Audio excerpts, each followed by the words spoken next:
Now, about church.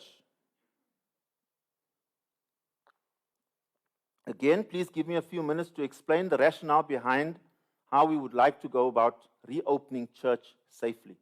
I know there are many of you who are anxious about returning to church. Obviously, you aren't, those at home. I know there are also those who are just dying to be in church.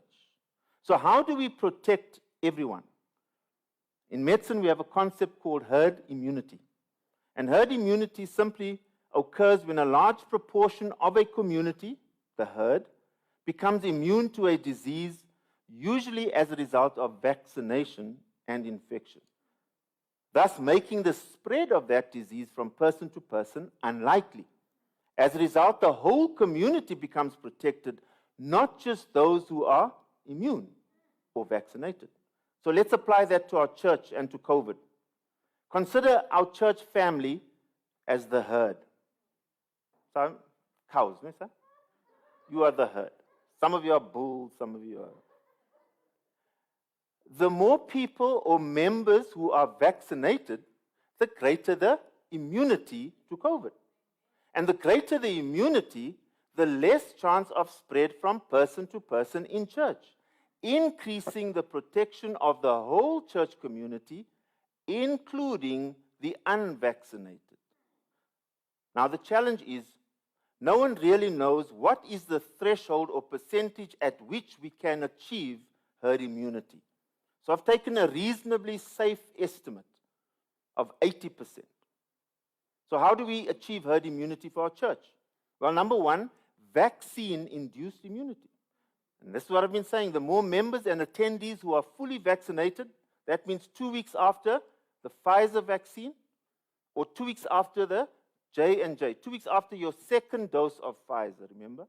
And 2 weeks after the J&J, the sooner those have been fully vaccinated, the sooner we can reach herd immunity. But herd immunity can also come from natural immunity, which one acquires from a recent COVID infection. And so using my 80% threshold with 50% capacity in church, we would like to allocate 40 people or 40 places to those who are fully vaccinated and to those who are fully recovered from COVID in the third wave. So that's 40 people. And then the 10 places can be for those who are partially vaccinated, for those who are unvaccinated but really want to be in church.